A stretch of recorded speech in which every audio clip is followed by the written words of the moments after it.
ជំរាបសួរបងប្អូនថ្ងៃនេះខ្ញុំមកបង្ហាញពីវិធីវេចនំមិនសមអញ្ចឹងយើងដាក់អង្គមកអង្គាយវាឲ្យបានស្មើអញ្ចឹងហើយបន្ទាប់មកយកចេកមកដាក់អញ្ចឹងនំនេះខ្ញុំវេចល្មមដែរទេអត់ធំទេប៉ុនក៏ដៃក្មេងណាហើយដាក់ចេកចំនួន2បន្ទាប់មកខ្ញុំថែមស្លឹកហើយយើងវេចជាមួយនឹងស្លឹកផ្អាវដែលជាទំនៀមទម្លាប់របស់អ្នកស្រុកខ្ញុំអ្នកស្រុកទូទៅគេវេចស្លឹកចេកគ្រាប់ប៉ុន្តែអ្នកស្រុកខ្ញុំគឺប្រើស្លឹកផ្អាវអញ្ចឹងណាបងប្អូនស្លឹកផ្អាវនេះគឺជ្រួតទឹកល្អហើយទុកបានយូរណាស់ហើយអត់មានធំក្លិនទេពេលដែលមុនយកមកវេចហ្នឹងយើងបានជូតសម្អាតស្លឹកហ្នឹងឲ្យបានស្អាតហើយបើស្លឹកណាមានប្រឡាក់វិញយើងយកទៅលាងទឹកលាងឲ្យស្អាតចឹងហើយយើងប្រើកសែងស្អាតដើម្បីជូតវាណាចឹងយើងជូតឲ្យស្អាតហើយយើងយកមកវេចមកហើយនំមានរសជាតិឆ្ងាញ់ហើយអត់មានធំក្លិនទេបងប្អូនស្គាល់ដើមផ្អាវណាភាគច្រើនដើមហ្នឹងដុះនៅតាមព្រៃភ្នំនៅតាមដងអូមាត់ជ្រោះអីទេបងប្អូនបើស្រុកដែលគាត់អត់មានជាភេទព្រៃទេប្រហែលជាអត់មានស្លឹកហ្នឹងដែរបើនៅស្រុកខ្ញុំដំបូងណាហើយតាំងពីដើមមកគឺវេចតែស្លឹកហ្នឹងស្រុកខ្ញុំអត់សូវមានអ្នកចេះវេចស្លឹកចេកទេអ្នកវេចស្លឹកចេកលុះត្រាតែចំណូលស្រុកហើយបើសិនជាបងប្អូនចង់ដឹងពីវិធីឆាអង្ករបងប្អូនអាចខមមិនបានខ្ញុំនឹងបង្រៀនពីវិធីឆាអង្ករដើម្បីធ្វើស្នូលនំធ្វើនំទៀតចានេះអង្ករដំណើបយើងពេលវេចនំចេកគឺយើងមានលាយជាមួយនឹង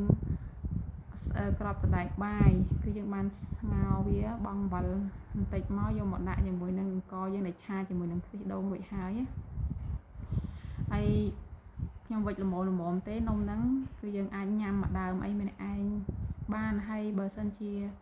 យើងវេចធំពេកញ៉ាំអត់អស់អញ្ចឹងបងប្អូនគ្រួសារខ្ញុំគឺវេចតែប៉ុណ្្នឹងឯងងាយស្រួលក្នុងការញ៉ាំហើយចំពោះខ្សែដែលចងនេះគឺខ្សែព្រាលដើមព្រាលណាដើមហ្នឹងក៏ដុះនៅក្នុងព្រៃអូនៅតាមដងអូដែរកន្លែងណាដែលមានទឹករាំងថ្លុកណា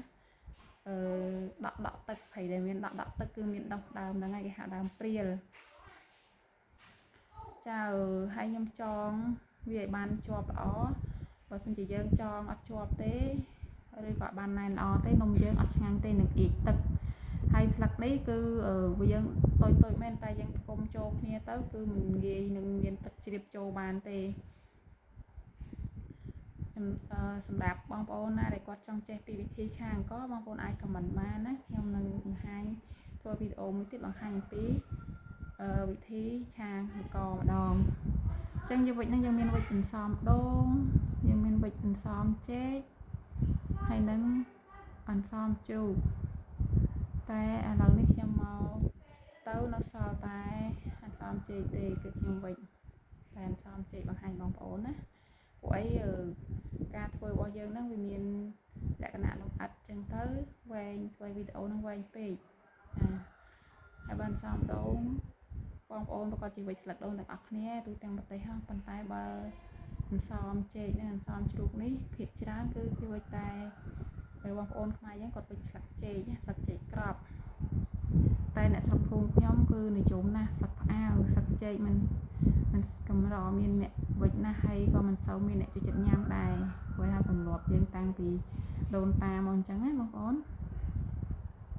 អញ្ចឹងខ្ញុំចងបានស្អាតល្អហើយគឺខ្ញុំចងញឹកព្រោះអីការពារការជ្រាបទឹកស្រឡាញ់ការចងបែបនេះអត់ចិត្តចងឈាវរង្វិលទេចាតបមកនៅក្បាល